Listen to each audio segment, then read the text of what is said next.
Hello बच्चों, let's read the question. The question says, in figure AB and CD are two diameters of a circle perpendicular to each other. Okay, और circle का center दे रखा है O. And OD is the diameter of the smaller circle. If OA equal to 7 cm, find the area of shaded region. तो shaded region यहाँ पर show किया गया है ब्लू कलर से शेड करके. हमें ये कंप्लीट एरिया जो ब्लू शेडेड है ये फाइंड करना है.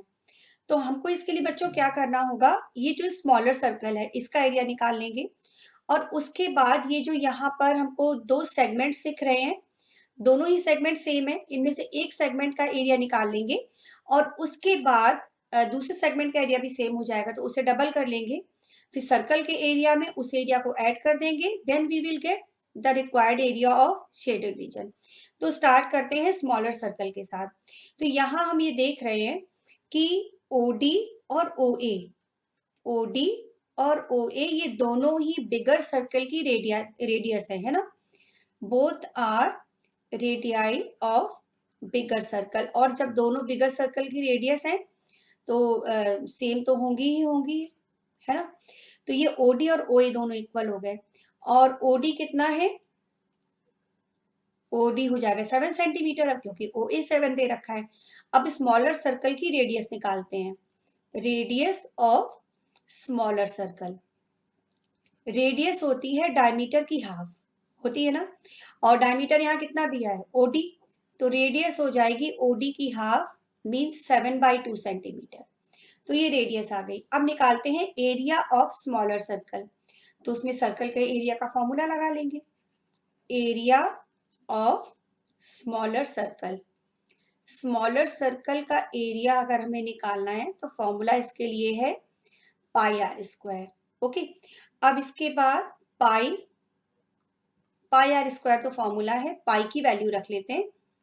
पाई होता है 22/7, आर आया है 7/2 इंटू 7/2. ओके, तो ये 2 से ये कैंसिल हो जाएगा, 11, 7 और 7 कैंसिल हो जाएगा, 11 7 77 हो गया, 77/2 ये हो गया 38.5 सेंटीमीटर स्क्वायर. तो ये स्मॉलर सर्कल का एरिया आ गया. इसे हम A1 मान सकते हैं, तो A1 आ गया हमारा ये. अब इसके बाद हमें सेगमेंट का एरिया निकालना है और सेगमेंट के एरिया के लिए हमें सबसे पहले जरूरत पड़ेगी कि ये जो BC जो कॉर्ड है ये सेंटर पर कितना एंगल सबटेंड कर रही है. अब BC कॉर्ड सेंटर पर जो एंगल सबटेंड कर रही है वो ये एंगल है ना, एंगल BOC. ओके, ये एंगल BOC और एंगल BOC कितना होगा, एंगल BOC होगा 90 डिग्री क्योंकि AB और CD दे रखे हैं परपेंडिकुलर, AB और CD दे रखे हैं perpendicular.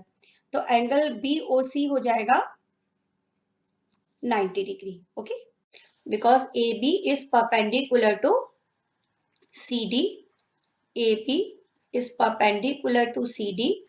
This will gives you angle BOC equal to 90 degree और जो सेंट्रल एंगल होता है उसे हम थीटा से लिखते हैं, तो थीटा आ गया 90 डिग्री. अब हम निकालते हैं एरिया ऑफ सेगमेंट. ओके, अब एरिया ऑफ सेगमेंट जब निकालेंगे तो हमें ये बात ध्यान रखनी है कि जो रेडियस यूज होगी वो बड़े वाले सर्कल की यूज होगी क्योंकि बड़े वाले सर्कल का ही जो सेगमेंट है. तो जब एरिया ऑफ सेगमेंट के लिए जो रेडियस हम यूज करेंगे वो बड़े वाले सर्कल के यूज करेंगे, उसे हमने कैपिटल R लिख दिया. अब बड़े वाले सर्कल की रेडियस कितनी दे रखी है 7. ठीक है, तो अब हम एरिया ऑफ सेगमेंट निकालना स्टार्ट करते हैं. नाउ एरिया ऑफ सेगमेंट, तो अभी तो एक सेगमेंट का एरिया निकल रहा है, इसे हम A2 मान लेते हैं. सेगमेंट के एरिया का फॉर्मूला है pi r square theta upon 360 minus 1/2 r square sine theta. Values रख लेते हैं. पाई आर है 7, थीटा 90 अपॉन 360 माइनस 1/2 आर है 7 और ये हो गया साइन 90. 7 से 7 कैंसिल हो गया, 94 सा 360 आ गया. ठीक है, अब ये 2 से डिवाइड कर लें इसे. 4 ऐसा करते हैं, 4 से कैंसिल कर देते हैं 22 को, तो 4 5 सा 20 और 4 5 सा 25.5 आ गया. ठीक है। और 5.5 का जब 7 में मल्टीप्लाई करेंगे तो ये मिल जाएगा 38.5, करेक्ट, 38.5। अब इसके बाद इधर आते हैं सेकेंड टर्म में। सेकेंड टर्म में क्या हो जाएगा, 1/2 है और 7 7 49 हो गया, साइन 90 होता है 1, तो ये आ गया 38.5 माइनस 49 और इसको डिवाइड करेंगे 2 से तो ये आ जाएगा 24.5। This will gives 14 centimetre square. Subtraction कर लिया हमने तो ये आ गया A2। अब जो फाइनली जो हमारा एरिया होगा means shaded area, shaded area के लिए हमने क्या किया था, क्या करना था, हमें जो A1 निकला था उसमें A2 को डबल करके ऐड करना था, क्योंकि दो तरह के सेगमेंट है ना, यहाँ पे दो सेगमेंट हैं।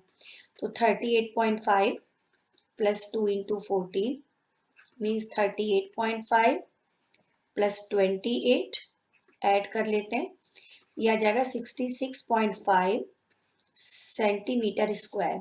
तो ये हमारा शेडेड एरिया आ गया 66.5 centimeter square. Okay, this is your answer. Hope you understand it well. Thank you.